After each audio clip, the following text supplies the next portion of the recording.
नमस्कार विद्यार्थियों, आपका जेएचपी कोचिंग में स्वागत है। तो चलिए विद्यार्थियों, देखिए हम कक्षा 10 का विद्यार्थियों विज्ञान का अनुसार पेपर हल करेंगे।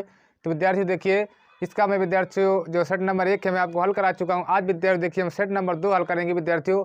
और देखिए विद्यार्थियों, जो सेट नंबर 2 है, सेट नंबर 2 का मैं पार्ट 1 आपको विद्यार्थियों हल करा चुका हूँ और पार्ट दूसरा लेके विद्यार्थियों आया हूँ। देखिए तो देखिए विद्यार्थियों, हमारे सेट नंबर 2 देखिए 2022 का विद्यार्थियों कोड नंबर 824 और बी और के। तो विद्यार्थी देखिए, मैं पार्ट 1 में 3 का तक करा चुका था आपको। आज विद्यार्थी देखिए मैं 3 का ख से स्टार्ट करूंगा। और ये देखिए विद्यार्थी, यहाँ से आज हम स्टार्ट करेंगे। देखिए देखिए फिर करते हैं, यहाँ तक चलते हैं आज कर पूरे क्वेश्चन यहाँ तक कर लेंगे। तो करते हैं विद्यार्थियों। तो विद्यार्थी देखिए विद्यार्थियों, आपको वीडियो मेरा अच्छा लगे तो विद्यार्थियों मेरे वीडियो को शेयर कर दिया करें, लाइक कर दिया करें और विद्यार्थी मेरे चैनल को सब्सक्राइब भी कर लिया करें। क्योंकि विद्यार्थी देखिए विद्यार्थियों, आज विज्ञान विद्यार्थी बहुत ही एक सरल विषय विद्यार्थियों। अगर आपको विद्यार्थी समझ में आया तो जरूर बताना विद्यार्थियों, मैं ऐसे ही कंटिन्यू आपको वीडियो जरूर देता रहूँगा। विद्यार्थी एक बार आप कमेंट करके जरूर बताएं कि सर आपको समझ में आया कि नहीं आया है। चलिए विद्यार्थी देखिए, मैं क्वेश्चन पढ़ रहा हूँ और देखिए क्वेश्चन को सॉल्व करते हैं। देखिए विद्यार्थी, हमारा प्रश्न कह रहा है हमसे, देखिए कह रहा देखिए तीसरा ख अथवा कह रहा है 4 ओम प्रतिरोधक से प्रति सेकंड, देखिए 4 ओम प्रतिरोधक से प्रति सेकंड 100 जूल ऊष्मा उत्पन्न हो रही है। तो कह रहा प्रतिरोधक के सिरों के बीच विभवांतर ज्ञात करो। हाँ विद्यार्थी, विभवांतर मतलब बी का मान हमसे पूछ रहा है, विभवांतर मतलब बी का मान हमसे पूछ रहा है। देखिए विद्यार्थी हमसे पूछ रहा है, देखिए विद्यार्थी पहले देखिए हमें दिया क्या विद्यार्थी, सबसे पहले वो लिख लेते। देखिए देखिए विद्यार्थी हमें क्या दिया, देखिए कह रहा है 4 ओम प्रतिरोधक से। अब 4 ओम प्रतिरोधक विद्यार्थियों, ये हमें आर का मान ही दिया है। 4 ओम प्रतिरोधक कह रहा है विद्यार्थी, प्रतिरोधक मतलब प्रतिरोध। देखिए प्रतिरोध विद्यार्थी, प्रतिरोध को आर से व्यक्त करते हैं, आर से व्यक्त करते हैं। आर का मान देखो विद्यार्थी कितना है, देखो विद्यार्थी आर का मान है 4 ओम। तो लिख लेंगे, देखिए 4 ओम लिख लिया। फिर देखिए कह रहा विद्यार्थी प्रति सेकंड। अब प्रति सेकंड का मतलब विद्यार्थियों हर सेकंड में, प्रति सेकंड का मतलब होता है हर सेकंड में, हर सेकंड का मतलब एक सेकंड। तो विद्यार्थी टी का मान क्या लेंगे, 1 सेकंड। टी का मान क्या लेंगे विद्यार्थी, देखिए 1 सेकंड ये ले लेंगे। फिर देखिए विद्यार्थी कह रहा 100 जूल ऊष्मा उत्पन्न हो रही है। 100 जूल ऊष्मा, हीट, ऊष्मा हीट, हीट एच का मान विद्यार्थी दिया। देखिए 100 जूल ऊष्मा उत्पन्न हो रही कह रहा है। और देखिए विद्यार्थी, जो ऊष्मा का मात्रक होता है जूल होता है, तो हीट एच का मान देखिए विद्यार्थी कितना है हमारे पास, एच का देखिए एच का मान है 100 जूल, तो 100 जूल लिख लेंगे। देखिए अब देखिए विद्यार्थियों, तो कह रहा प्रतिरोधक के सिरों के बीच विभवांतर बताओ। देखिए विद्यार्थी, प्रतिरोधक के सिरों के बीच विभवांतर पूछा विद्यार्थी। देखिए सूत्र क्या होता है, देखिए एच बराबर होता है विद्यार्थी, देखिए एच बराबर आई स्क्वायर आर टी, ये सूत्र होता है विद्यार्थी। देखिए एच बराबर आई स्क्वायर आर टी, ये सूत्र होता है। देखिए विद्यार्थी, यहाँ से आई निकाल लेते हैं, या तो फिर देखिए हम पूरा सूत्र ही इसका बना ले। देखिए देखिए विद्यार्थी, चूंकि हमें पता, देखिए चूंकि हमें पता विद्यार्थी देखिए कि आई बराबर क्या होता है, देखिए आई बराबर बी बटा आर होता है। क्या होता है विद्यार्थी, देखिए आई बराबर बी बटा आर होता है, आई बराबर बी बटा आर। तो विद्यार्थी देखिए आई बराबर बी बटा आर होता है। देखिए यहाँ पे मैं रख दूंगा, है ना, यहाँ पे मैं रख दूंगा। देखिए आई बराबर बी बटा आर, तो यहाँ पर रख देंगे। देखिए तो एच बराबर हो जाएगा, देखिए इधर अब रखेंगे इसको। देखिए विद्यार्थी, इसको देखिए बी बटा आर रख दिया विद्यार्थी। देखिए स्क्वायर लगा तो स्क्वायर लगा देंगे इस तरह, देखिए गुड़ा आर, और ये देखिए टी लिख दिया उस तरह। देखिए टी जब कहते हैं लिख दिया। अब देखिए विद्यार्थी आगे इसके एच बराबर देखिए क्या हो जाएगा, देखिए ये बी स्क्वायर हो जाएगा ये, और नीचे देखिए विद्यार्थी आर स्क्वायर हो जाएगा ये। और देखिए विद्यार्थी आर और ये टी जब कहते हैं, देखिए उस तरह लिख दिया। हम विद्यार्थी देखिए फार्मूला बना रहे हैं, जब फार्मूला बन जाएगा ऑटोमेटिक हमारा सवाल सॉल्व हो जाएगा। देखिए विद्यार्थी आर से आर काट देंगे, देखिए काट दिया। देखिए विद्यार्थी हमको क्या मिला, देखिए एच बराबर मिलेगा। देखिए विद्यार्थियों, तो आर से आर कटेगा, ये देखिए तो बी स्क्वायर मिलेगा, ये तो बी स्क्वायर लिख दिया। फिर देखिए विद्यार्थी नीचे क्या मिलेगा, आर मिलेगा, आर लिख दिया। और देखिए विद्यार्थी यहाँ पे टी है, तो ये देखिए टी भी लिख दिया। देखिए तो विद्यार्थी देखिए ये फार्मूला हमने बना लिया। अब देखिए विद्यार्थी सब मान रख देंगे और यहाँ से देखिए बी का मान निकाल लेंगे। देखिए देखिए एच का मान कितना, देखिए 100 जूल। तो एच का मान देखिए यहाँ पे लिखे देखिए 100 जूल, तो एच का मान क्या रखेंगे, देखिए 100 बराबर देखिए विद्यार्थी 100 रख दिया। फिर देखिए बी स्क्वायर का मान हमें चाहिए, तो बी स्क्वायर जब करते हैं बटा। अब देखिए आर का मान देखिए कितना, देखिए 4 है यहाँ पे, देखिए 4 रख दिया, गुड़े टी का मान देखिए विद्यार्थी कितना, 1, तो यहाँ पे देखिए 1 रख दिया। इसके बाद देखिए विद्यार्थी क्या करेंगे, ये 100 और इसके बटा देखिए 1 मान लेंगे, मान लिया बराबर। देखिए विद्यार्थी बी स्क्वायर गुणा 1 में होगा तो बी स्क्वायर हो जाएगा ये, और बटा में कितना देखिए 4, तो 4 लिख दिया। अब देखिए विद्यार्थी कैंची गुणा कराएंगे, देखिए बी स्क्वायर गुणा जब 1 में कराएंगे विद्यार्थियों में, तो बी स्क्वायर करना बी स्क्वायर होता है, तो बी स्क्वायर आ जाएगा। देखिए 100 गुणा 4 में, देखिए 100 गुणा 4 में कराएंगे, देखिए तो 400 हो जाएगा। ये क्या हो जाएगा विद्यार्थी, देखिए 400। देखिए विद्यार्थी जब स्क्वायर यहाँ से हटेगा तो रूट में पहुँचेगा। देखिए ये रूट में पहुँचेगा, स्क्वायर हटेगा किस में पहुँचेगा, ये रूट में पहुँचेगा। देखिए 20 बराबर अंडर रूट 400 हो गया। फिर देखिए विद्यार्थी बी बराबर आएगा हमारे पास, देखिए 400 को लिख देंगे। देखिए 20 गुणा 20 ये लिख सकते हैं ना। देखिए विद्यार्थी 400 को 20 गुणा 20 लिख सकते हैं, है ना, क्योंकि जो 400 है 20 का वर्ग है, तो 20 गुणा 20 400 को लिख सकते हैं। देखिए विद्यार्थी ये देखिए जोड़ा बनेगा, तो बी बराबर कितना आ जाएगा, देखिए 20, और देखिए विभवांतर 20 आ गया। देखिए विद्यार्थियों, अब विभवांतर का मात्रा क्या होता है, देखिए बोल्ट होता है, तो 20 वोल्ट। देखिए उत्तर हमारा मिलेगा, देखिए विद्यार्थी 20 वोल्ट। तो देखिए विद्यार्थी हमारा सवाल सॉल्व हो गया। चलिए विद्यार्थी देखिए अब अगला क्वेश्चन हम करते हैं। अब देखिए विद्यार्थी अगला क्वेश्चन हमारा देखिए तीसरे का खा। जो विद्यार्थी जो पहला क्वेश्चन हम किए थे तीसरे का अथवा किए थे विद्यार्थी, वहाँ पे तीसरे खा का अथवा बता चुका था, लेकिन तो गलत हो गया विद्यार्थियों। वो जो हमारा पहला प्रश्न था जो कर कभी किए हैं, वो तीसरे का अथवा था। ये देखिए हमारा तीसरे का खा है विद्यार्थियों। देखिए इसमें क्या पूछ रहा है हमसे कि प्रकाश के परावर्तन के नियम लिखिए। देखिए प्रकाश के परावर्तन के नियम लिखिए। देखिए सबसे पहले हम प्रकाश के परावर्तन के नियम देखेंगे। देखिए विद्यार्थियों प्रकाश के परावर्तन के नियम देखेंगे विद्यार्थियों। देखिए विद्यार्थियों ये देखिए, ये हमारा देखिए विद्यार्थियों परावर्तक पृष्ठ है। ये देखिए ये क्या विद्यार्थियों हमारा देखिए परावर्तक पृष्ठ है। देखिए विद्यार्थी हमारा देखिए अब ये अभिलंब है। ये क्या देखिए अभिलंब। ये विद्यार्थी देखिए हमारा क्या ये अभिलंब है। ये क्या विद्यार्थी देखिए हमारा परावर्तक पृष्ठ है और ये देखिए अभिलंब है। अब देखिए विद्यार्थी यहाँ से देखिए प्रकाश किरण आ रही। देखिए ये देखिए जो विद्यार्थी प्रकाश किरण आ रही है, देखिए इसका नाम है आपतित किरण, इसको बोलते हैं। इसको क्या बोलते हैं देखिए आपतित किरण। आपतित किरण देखिए विद्यार्थी जो किरण आती है आने के बाद देखिए परावर्तक पृष्ठ पर टकराती है, उसको क्या बोलते हैं आपतित किरण। और देखिए विद्यार्थी जब किरण टकराने के बाद देखिए फिर वापस देखिए इसी दिशा में चली जाएगी। देखिए ये इसको बोलते हैं विद्यार्थी देखिए परावर्तित किरण। क्या बोलते हैं देखिए परावर्तित किरण बोलते हैं इसको, परावर्तित किरण। इसको विद्यार्थी परावर्तित किरण बोलते हैं। अब देखिए विद्यार्थी हमसे ये प्रकाश के परावर्तन के नियम पूछ रहा, कह रहा है प्रकाश के परावर्तन के नियम बताओ। देखिए विद्यार्थियों यहाँ पे देखिए कोण बनता है देखिए आई, ये कोण बनता है देखिए आर। ये विद्यार्थी जो कोण आई बनता है देखिए इसको बोलते हैं विद्यार्थियों आपतन कोण। क्या बोलते हैं इसको आपतन कोण। और विद्यार्थी जो कोण आर बनता है इसको बोलते हैं परावर्तन कोण। क्या बोलते हैं विद्यार्थी देखिए परावर्तन कोण। अब देखिए विद्यार्थी हमको नियम लिखने इसके। अब देखिए विद्यार्थी जो परावर्तन होता है, परावर्तन के कितने नियम, दो नियम होते हैं। देखिए दोनों नियम मैं आपको बता देता हूँ। देखिए जो पहला नियम परावर्तन का होता है देखिए आपतित किरण, परावर्तित किरण और अभिलंब तीनों विद्यार्थी एक ही बिंदु पर होते हैं, है ना। आपतित किरण, परावर्तित किरण और अभिलंब तीनों कहाँ होते हैं, एक ही बिंदु पर होते हैं। ये परावर्तन का पहला नियम है। देखिए विद्यार्थी दूसरा नियम है देखिए आपतन कोण आई, परावर्तन कोण आर हमेशा क्या होते हैं विद्यार्थियों बराबर होते हैं। ये परावर्तन का दूसरा नियम है। ये विद्यार्थी दो नियम होते हैं परावर्तन के, आप इनको लिख लीजिएगा। देखिए पहला नियम क्या होता है आपतित किरण, परावर्तित किरण और अभिलंब तीनों कहाँ होते हैं, एक ही बिंदु पर होते हैं। तो दूसरा नियम बताया विद्यार्थी देखिए आपतन कोण आई, परावर्तन कोण आर हमेशा क्या होते हैं विद्यार्थी बराबर होते हैं। ये दूसरा नियम इसका। तो विद्यार्थी अब दोनों नियम नोट कर लीजिएगा। अब देखिए विद्यार्थी आगे हमारा क्वेश्चन देखिए विद्यार्थी यहाँ पे आगे सवाल दिया है। देखिए सवाल क्या बोल रहा है हमसे कि एक अवतल दर्पण से 10 सेंटीमीटर की दूरी पर वस्तु स्थित है। देखिए विद्यार्थी एक अवतल दर्पण से 10 सेंटीमीटर की दूरी पर वस्तु स्थित है। अब विद्यार्थी वस्तु स्थित है देखिए, तो वस्तु की जो दूरी होती है उसको विद्यार्थी यू से व्यक्त कर देखिए। तो यू का मान देखिए दिया विद्यार्थी, यू का मान कितना देखिए एक अवतल दर्पण से 10 सेंटीमीटर दूरी पर वस्तु स्थित है। देखिए तो 10 सेंटीमीटर हो गया। अब देखिए विद्यार्थी अवतल दर्पण है ना, अवतल दर्पण विद्यार्थी यू का मान ऋणात्मक लिया जाएगा। देखिए यू बी एफ के मान ऋणात्मक लिए जाते हैं अवतल दर्पण में। लेकिन विद्यार्थी एक कंडीशन, अगर आभासी प्रतिबिंब बन रहा है तो वहाँ पे जो बी का मान होगा वो विद्यार्थी धनात्मक लिया जाएगा। ये हमें ध्यान देना है। तो यहाँ पे आभासी बन रहा है देखिए, तो बी का मान धनात्मक लिया जाएगा। और बाकी तो हर 6 कंडीशन विद्यार्थी अवतल दर्पण प्रतिबिंब बनता है 6 कंडीशन में।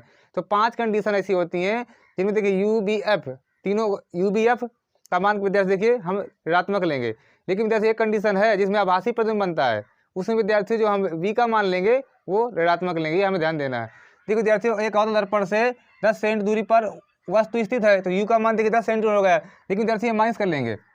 फिर विद्यार्थी कह रहा है यदि दर्पण से आभासी प्रतिबिंब जो है 20 सेंटीमीटर दूरी पर बनता है। देखिए आभासी प्रतिबिंब कह रहा है ना कि आभासी प्रतिबिंब जो है 20 सेंटीमीटर दूरी पर बनता है। देखिए तो ये बी का मान हो जाएगा, बी बराबर देखिए ये आभासी प्रतिबिंब बन रहा है देखिए तो 20 सेंटीमीटर हो जाएगा।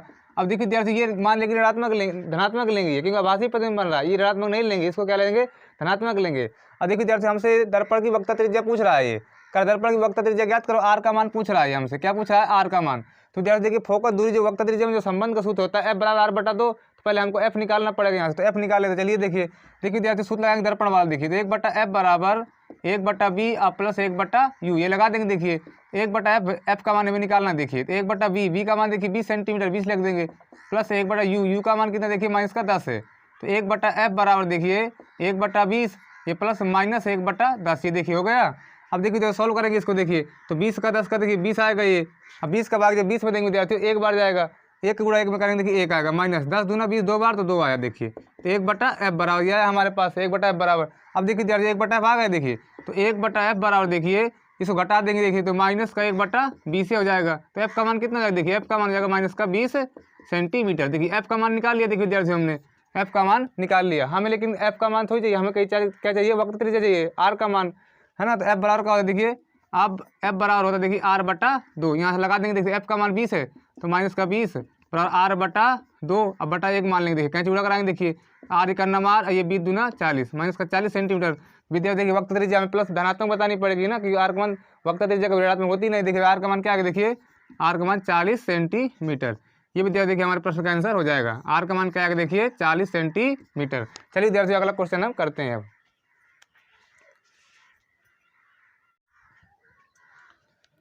देखिए विद्यार्थी अगला क्वेश्चन हमारा तीसरे का खा का अथवा। अब देखिए विद्यार्थी पहला क्वेश्चन बताया था स्टार्टिंग में तीसरे का अथवा था, मैं बार बार बता रहा हूँ आपको, उसमें गलती से मैंने तीसरे खा का अथवा लिख दिया था, इसलिए देखिए ये है हमारा तीसरा खा का अथवा। चलिए विद्यार्थी देखिए समझते हैं। देखिए कह रहा विद्यार्थी एक प्रिज्म से प्रकाश के अपवर्तन की क्रिया चित्र द्वारा समझाइए। हमसे कह रहा है एक प्रिज्म से प्रकाश के अपवर्तन की क्रिया चित्र द्वारा समझाइए, आपतन कोण तथा विचलन कोण चित्र में समझाओ। देखिए पहले चित्र बनाते हैं इसका। देखिए विद्यार्थी इसका देखिए एक प्रिज्म से कह रहा है, देखिए प्रिज्म बनाते हैं पहले। देखिए ये विद्यार्थी देखिए हमारे जैसे प्रिज्म है, ये क्या विद्यार्थी हमारा देखिए ये प्रिज्म है। देखिए नाम देते हैं जैसे ए पी ये सी, ये क्या विद्यार्थी हमारा एक प्रिज्म है ये। अब देखिए यहाँ से जैसे किरण एक प्रवेश करी, देखिए जैसे ये किरण प्रवेश कर रही, देखिए ये विद्यार्थी इस किरण का नाम देखिए आपतित किरण। क्या नाम देखिए इसका, आपतित किरण। क्या नाम विद्यार्थी इसका, आपतित किरण। जो किरण प्रिज्म में प्रवेश करती है उसका नाम क्या है, आपतित किरण। अब देखिए विद्यार्थी जब किरण जाएगी भी, देखिए जब जाने के बाद जब ये विद्यार्थी ये किरण जो है जब प्रिज्म में प्रवेश करेगी तो ये आधार की तरफ अपने झुक जाती है। देखिए जैसे ही प्रवेश करेगी देखिए तो आधार की तरफ झुक करके बाहर निकलेगी। ये आधार की तरफ क्या करेगी, आधार की तरफ झुक जाएगी। देखिए प्रिज्म का आधार ये है बेस, इसकी तरफ ये झुक जाएगी। झुक कर विद्यार्थी देखिए इस तरह ये निकल जाएगी ये। तो विद्यार्थी इसको क्या बोलते, देखिए निर्गत किरण। निर्गत किरण इसको क्या बोलते हैं विद्यार्थी, देखिए निर्गत किरण ये बोलते हैं। अब देखिए विद्यार्थियों ये हमारा देखिए विद्यार्थी हमारा अविलंब हो गया। ये देखिए ये हमारा इस तरह अविलंब बना देंगे। देखिए ये क्या विद्यार्थी देखिए हमारा विलंब है। इसका नाम देखिए विद्यार्थी जैसे दे दे, मान ले एम एन दे देते, एम एन दे देते। देखिए इसका नाम देखिए आपको दे दे पी क्यू दे दो, जैसे ये दे दिया। अब देखिए विद्यार्थी जो कोण बनेगा ये वाला कोण ये आई होता है। देखिए ये कोण क्या होता है विद्यार्थी, ये आर होता है। देखिए विद्यार्थी ये कोण आई और ये कोण क्या होगा, देखिए विद्यार्थी आर होगा ना। अब देखिए विद्यार्थियों ये हमारा आपतन कोण है और ये विद्यार्थी हमारा परावर्तन कोण है। देखिए ये आपतन कोण है या परावर्तन कोण है। अब देखिए विद्यार्थियों यदि देखिए मैं इनको आगे की तरफ बढ़ाऊँ, देखिए पीछे की तरफ, देखिए आपतित किरण को पीछे की तरफ बढ़ा रहा हूँ। देखिए जब इनको मैं पीछे तरफ बढ़ाऊंगा, देखिए बढ़ा रहा हूँ, ये बढ़ाया पीछे तरफ। इस तरह देखिए इसको भी निर्गत किरण को पीछे तरफ बढ़ाएंगे। देखिए आपतित किरण निर्गत किरण दोनों को पीछे तरफ बढ़ाते, देखिए बढ़ा दिया। देखिए विद्यार्थी यहाँ पे एक कोण बन रहा है, ये इसको विद्यार्थी डेल से व्यक्त करते हैं। क्या व्यक्त करते हैं इसको विद्यार्थी, डेल से। ये विद्यार्थी हमारा विचलन कोण होता है। ये क्या होता है, देखिए विचलन कोण होता है। इसको किससे व्यक्त करते हैं विद्यार्थी, डेल से व्यक्त करते हैं। अब देखिए इसकी परिभाषा किस तरह लिखेंगे हम। देखिए विद्यार्थियों इस तरह फिगर बनाएंगे एग्जाम हॉल में, जब एग्जाम हॉल में बैठेंगे परीक्षा देने के लिए तो इसी तरह हमारा फिगर बनेगा। जब अगर ये क्वेश्चन आ रहा है वहाँ पे इस तरह पूरा चित्र बनाएंगे। देखिए लिखना किस तरह, मैं आपको समझा देता विद्यार्थी, लिखूंगा नहीं, सिर्फ आप समझो इसको, बस आप जैसे मैं समझा दूंगा उस तरह आप लिख लेना। देखिए आपको अच्छे समझ में आएगा, ये मैं एकदम गारंटी लेता हूँ। देखिए विद्यार्थी जब कैसे लिखेंगे, देखिए ये लिखेंगे हम विद्यार्थियों कि जब कोई किरण प्रिज्म में प्रवेश करती है तो उसे आपतित किरण कहते हैं। जब कोई किरण प्रिज्म में प्रवेश करती है तो उसे आपतित किरण कहते हैं। अब फिर विद्यार्थी देखिए लिखेंगे कि जब किरण प्रिज्म से बाहर निकलती है तो उसे निर्गत किरण कहते हैं। ये तो लिखेंगे, जब किरण प्रिज्म में प्रवेश करती है तो उसे आपतित किरण कहते हैं, और जब किरण प्रिज्म से बाहर निकलती है तो उसे निर्गत किरण कहते हैं, है ना। जो किरण प्रिज्म में प्रवेश करती है उसे आपतित किरण कहते हैं, और जो किरण प्रिज्म से बाहर निकलती है उसको निर्गत किरण कहते हैं। फिर लिखेंगे यदि आपतित किरण और निर्गत किरण को पीछे की तरफ बढ़ाएं, देखिए बढ़ाया ना, यदि आपतित किरण और निर्गत किरण को पीछे की तरफ बढ़ाएं तो वो जहाँ पर मिलती हैं वहाँ पर एक कोण बनता है, जिसे क्या कहते हैं विद्यार्थी, विचलन कोण कहते हैं, है ना। जहाँ पर वो मिलती हैं वहाँ पे एक कोण बनता है जिसे हम विचलन कोण कहते हैं। फिर देखिए विद्यार्थियों यदि हम आपतन कोण, ये देखिए आपतन कोण ये हमारा परावर्तन कोण है। देखिए यदि हम आपतन कोण का मान कम करते हैं तो देखिए विचलन कोण का मान भी कम होता है। यदि हम आपतन कोण का मान कम करते हैं तो विचलन कोण का मान भी कम होता है। और एक स्थिति ऐसी आती है कि विचलन कोण का मान न्यूनतम हो जाता है। विचलन कोण का मान क्या होता है, न्यूनतम हो जाता है, जिसे हम क्या कहते हैं विद्यार्थियों, अल्पतम विचलन कोण कहते हैं। जैसे देखिए जिसे हम क्या कहते हैं, अल्पतम विचलन कोण कहते हैं। अल्पतम विचलन कोण कहते हैं, जिसे हम विद्यार्थियों अल्पतम विचलन कोण कहते हैं। इसे देखिए डेल एम से व्यक्त करते हैं। देखिए विद्यार्थी इसको किससे व्यक्त करते हैं, डेल एम से व्यक्त करते हैं। एक बार विद्यार्थी और समझते इसको। देखिए विद्यार्थी किस तरह लिखेंगे, जब कोई किरण किसी प्रिज्म में प्रवेश करती है तो उसे आपतित किरण कहते हैं, और जब वही किरण प्रिज्म से बाहर निकलती है तो उसे निर्गत किरण कहते हैं। जब हम आपतित किरण और निर्गत किरण को पीछे की तरफ बढ़ाएंगे तो जहाँ पर मिलेंगी वहाँ पर एक कोण बनेगा, जिसे हम क्या कहते हैं विद्यार्थियों, विचलन कोण कहते हैं। और विचलन कोण को डेल से व्यक्त करते हैं। फिर लिखेंगे विद्यार्थियों, यदि हम आपतन कोण का मान कम करते हैं तो विचलन कोण का मान भी कम होता है। यदि हम आपतन कोण का मान कम करते हैं तो विचलन कोण का मान भी कम होता है। और एक स्थिति ऐसी आती है कि विचलन कोण का मान न्यूनतम हो जाता है। एक स्थिति ऐसी आती है कि विचलन कोण का मान न्यूनतम हो जाता है, जिसे हम अल्पतम न्यूनतम विचलन कोण कहते हैं। इसे डेल एम से व्यक्त करते हैं, जिसे हम अल्पतम न्यूनतम विचलन कोण कहते हैं। अल्पतम न्यूनतम विचलन कोण कहते हैं, जिसे हम डेल एम से व्यक्त करते हैं। यही विद्यार्थियों हमें एग्जाम हॉल में लिखना है। तो विद्यार्थियों आपके समझ में आया होगा। अब देखिए विद्यार्थियों, जिसके आगे क्वेश्चन है वो भी मैं कराऊंगा। पहले आप एक बार कमेंट करके जरूर बताना कि यहाँ तक आपको समझ में आया, कि मैं अच्छे से पढ़ा रहा हूँ कि नहीं पढ़ा रहा हूँ, आपको समझ में आ रहा है कि नहीं आ रहा है। अगर आपके आ रहा है तो आप मेरे वीडियो को शेयर करना ज़्यादा लोगों को, और मुझे कमेंट कर जरूर बताना। तो मैं तुरंत इसके आगे कल तुरंत वीडियो आपको दे दूंगा। चलिए विद्यार्थियों, चलता हूँ। नमस्कार।